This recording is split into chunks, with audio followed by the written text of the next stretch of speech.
Welcome back. We've been at it for almost 3 years now here on the Listening Post, and we've only ever done one extended interview during this, our feature segment. Today, we'll do our second. We're going to talk about the Egyptian blogosphere, all the voices making themselves heard through new technology on the state of politics and other social issues there. Egypt has the best developed political blogosphere in the Arab world. As such, it's a laboratory that tests the limits of freedom of speech in that country and sets the pace for other online political activists across the Middle East. The man we're speaking to is Wael Abbas. He is a thorn in the side of the Mubarak government in Cairo and its security forces. Through his site, Misra Digital, or Egyptian Awareness, Abbas is as influential as any political blogger is anywhere. Wael Abbas now on the Egyptian blogosphere. What has changed in Egypt as a result of bloggers, what hasn't, and why he is not a big fan of Facebook or YouTube. Thanks for talking to us here at the Listening Post. You're welcome. My pleasure. How would you describe your relationship with the Egyptian authorities at the moment? Well, it's bad, but they are not saying that clearly, but they are giving me a hard time.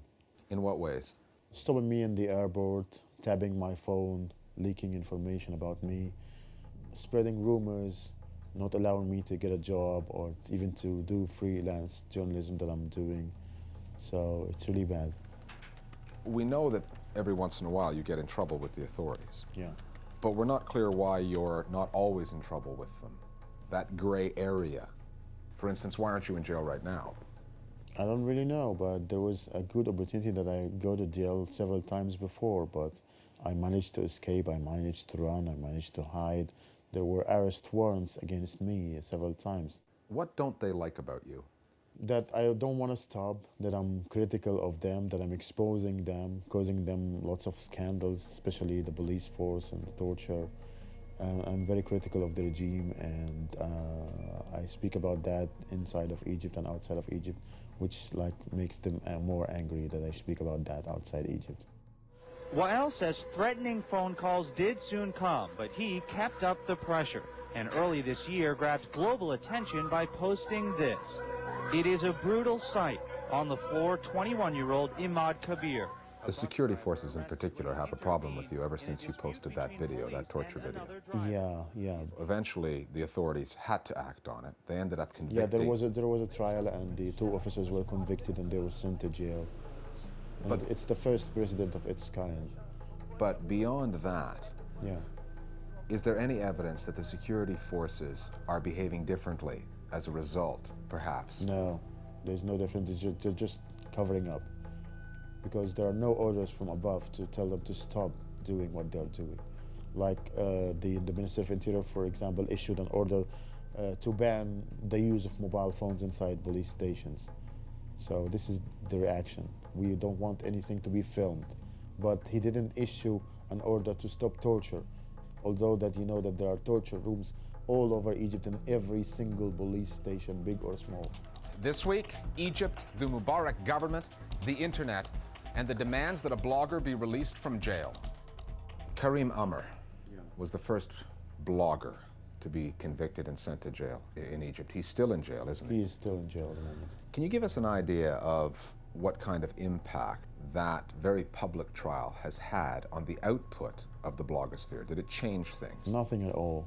Nothing at all. Because the bloggers back then, they were really active, and they knew that this trial was just to intimidate them and to make an example of Karim Amr, to frighten the rest of the bloggers, so they didn't swallow the bait. Can you explain to me why it is that the Egyptian blogosphere leads the league, so to speak, in the Arab world? Why is it a noisier place than in some other Arab countries that perhaps might have similar political situations? Because the bloggers are not only working on the internet, they are not like bloggers in pajamas, sitting in their comfy bedrooms and writing stuff. They are on the street. They have their own cameras, and they are taking pictures and videos and posting them online. So this is the difference. And they are using the real names, and they are delivering news service to people. They are giving people news that they won't get anywhere else. People keep on talking about the transition beyond Hosni Mubarak, the political transition and what will follow. What role do you see bloggers like yourself playing during that process? Well, we don't know yet. It depends on the situation then. But I think that security are afraid of specific stuff that we might be doing, like the stuff we did back in 2005 and 2006. And I took this picture, and here the officer is shouting at the soldiers to get me. We exposed a lot of rigging, a lot of thuggery, a lot of the use of security to prevent people from going to the polling stations, bribery, and stuff like that. Lots of bloggers in Egypt at the moment are afraid that there is going to be a wave of arrests among bloggers to prevent them from doing the part they are playing. And some of them are saying that they are going to be covering it from home. Wael clocks 1 million hits per month on MosserDigital.com. I think it was in 07. I think it was CNN was calling you, I think, Middle Eastern Person of the Year. I think BBC described you as one of the most influential people out there. Do you feel influential? I hope that I am. I want things to change. I want real free press. I want to push the envelope of freedom of expression. One of the reasons we started blogging was that the traditional media wasn't doing its job, and they were lazy and they were afraid, and they had a lot of self-censorship. So we covered stories that they didn't dare to cover. Every once in a while we look at your YouTube account. Sometimes it's there, then it disappears, then it comes back. What's going on? YouTube claims that I violate their terms of service and I publish videos that are not suitable for them because I publish videos of torture. Did you talk to them about it? I talked to them and they ignored me, but only they responded when the media started calling them. And the story was out there on CNN, on Fox News, on other media outlets. Facebook has a problem with you too. Yeah, recently I started this group on Facebook in solidarity with one blogger who was arrested by the government, and he was accused of terrorism because he went to Gaza and he met some people from Hamas. We posted those photos of us holding those toy plastic machine I remember guns. that story. Facebook obviously didn't like that because we're Arabs, we're Egyptians, and we're dark-skinned, and we're holding guns, so we're inciting violence here. But if you go to Facebook and put the word gun, you won't believe the amount of photos and the amount of groups that you're gonna get. Like there are fan pages for machine guns, for AK-47. But if you're an Egyptian, if you're an Arab, if you're from the Middle East, it's not allowed. You're violent, even if it's a toy gun that is shooting like plastic pebbles or something. Did you talk to Facebook about that? Yeah, but they never answered, and they never restored the group.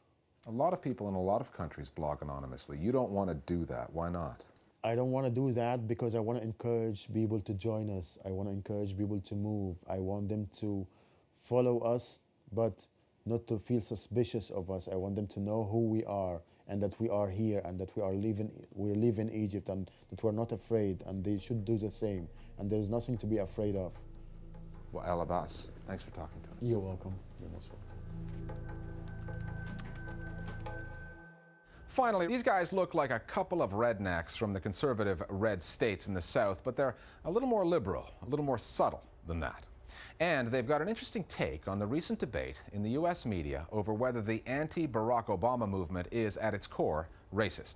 We'll see you next time at The Listening Post. What's the matter with you? Oh, it's just that I hate Obama so much. I know you do, buddy. I know you do. Yeah, but I also hate racism. Get off of me. And I'm worried that my hating Obama so much may be a little bit racist. Jackie, you don't have to be racist to hate Obama, but it sure helps. Oh, hell, I know some people, they see racism everywhere they look, like that darn Jimmy Carter, yeah. Of course, he also saw Monster Rabbit, so... You know who I bet Jimmy Carter thinks is behind all the racism? Yeah. The Jews. Oh. Jackie, don't listen to the liberals and the media who say that our righteous anger is fueled by racism. Not true. Our anger is fueled by other anger. Jackie, I understand your concern because the last thing conservatives need are actual racists out there messing up our proven winning formula of subtle subconscious racism. What the hell is subconscious racism? Oh, you know, that's when you're like, I hate Obama because, I don't know, there's just something about him. It's like, blah.